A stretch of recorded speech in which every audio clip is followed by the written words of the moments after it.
Selamat pagi untuk kita semua. Kiranya kita semua dalam keadaan sehat-sehat selalu. Kita akan masuk pada pembelajaran kita pada hari ini tentang sistem pernapasan pada manusia. Adapun kompetensi dasar yang kita akan sama-sama pelajari di sini yaitu mendeskripsikan sistem pernapasan pada manusia dan hubungannya dengan kesehatan. Indikatornya yang pertama menjelaskan sistem pernapasan pada manusia, yang kedua menyebutkan fungsi dari masing-masing organ pernapasan, yang ketiga menjelaskan urutan saluran pernapasan pada manusia, yang keempat membandingkan proses inspirasi dan ekspirasi pada proses pernapasan, yang kelima mendata contoh kelainan dan penyakit pada sistem pernapasan.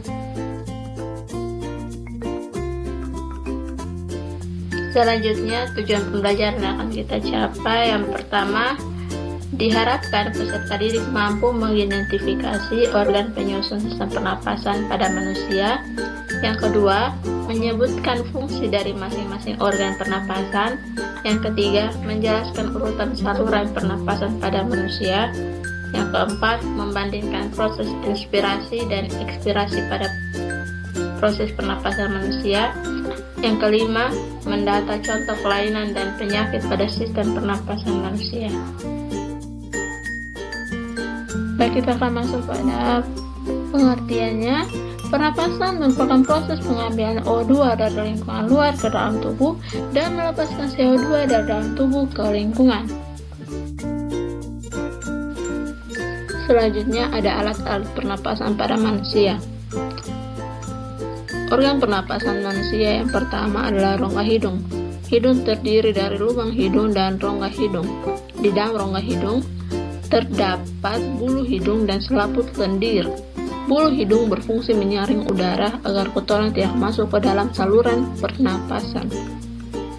Dan selaput lendir yang ada di dalam rongga hidung berguna untuk mengatur suhu dan kelembapan udara sesuai dengan tubuh. Pada rongga hidung, udara yang masuk mengalami 3 proses, yaitu penyaringan udara, penghangatan udara, dan pengaturan kelembapan udara. Yang kedua ada faring, merupakan persimpangan jalan masuknya udara dan makanan.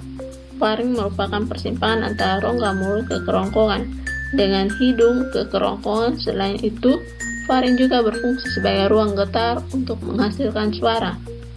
Yang ketiga ada laring. Laring terdapat di antara faring dan trakea. Dinding laring tersusun dari 9 buah tulang rawan. Salah satu tulang rawan tersusun dari 2 lempeng kartilago hyalin yang menyatu dan membentuk segitiga. Bagian ini disebut jakun. Yang keempat ada trakea. Bentuk trakea menyerupai cincin yang terdiri dari tulang rawan. Letaknya sendiri berada di kerongkongan yang berfungsi sebagai saluran makanan. Pada bagian dinding trakea terdapat silia dan lapisan lendir. Yang selanjutnya ada paru-paru. Paru-paru terletak di dalam rongga dada bagian atas. Rongga dada dan rongga perut dipisahkan oleh sekat, yaitu diafragma. Paru-paru bagian terbagi menjadi 2 bagian, yaitu paru-paru kanan dan paru-paru kiri. Selanjutnya ada bronkus, bisa diperhatikan pada gambar. Bronkus adalah cabang dari trakea dan memiliki bentuk serupa, yakni cincin dan tersusun atas tulang rawan. Selanjutnya ada bronkeolus, saluran tipis dan kecil dengan dinding sangat halus. Berbeda dari trakea maupun bronkus, bronkeolus tidak memiliki selia ataupun tersusun dari tulang rawan. Yang terakhir ada alveolus. Pada bagian ujung bronkeolus terdapat gelembung-gelembung yang dikenal dengan nama alveolus. Di dalam tubuh manusia, khususnya paru-paru, ada sekitar 300 juta alveolus yang berdinding teramat tipis. Alveolus berfungsi sebagai tempat untuk keluar masuknya udara, oksigen, dan karbon dioksida pada paru-paru. Yang berikutnya bisa kita lihat yaitu mekanisme pernapasan pada manusia. Yang pertama itu inspirasi. Inspirasi terjadi ketika udara dihirup melalui rongga hidung dan masuk ke dalam tubuh. Inspirasi juga disebut dengan inhalasi. Yang selanjutnya itu ada ekspirasi. Mekanisme pernapasan ekspirasi atau yang disebut juga dengan ekshalasi melepaskan karbon dioksida dari dalam tubuh keluar. Ketika melakukan ekshalasi, diafragma dan otot dada berelaksasi.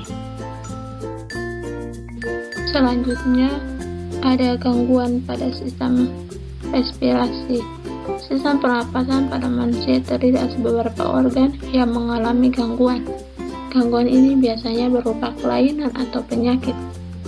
Berikut adalah beberapa contoh gangguan pada sistem pernapasan manusia.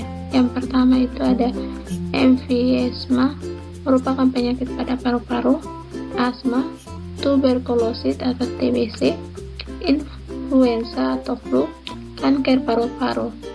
Dan terakhir itu ada merokok dapat menyebabkan perubahan struktur dan fungsi saluran pernapasan dan jaringan paru-paru. Misalnya sel mukosa membesar atau disebut hipertrofi, dan kelenjar muskus bertambah banyak atau disebut hiperplasia. Pembelajaran kita tentang sistem pernapasan pada manusia telah selesai. Kita akan bertemu pada pertemuan berikutnya. Sekian dan terima kasih.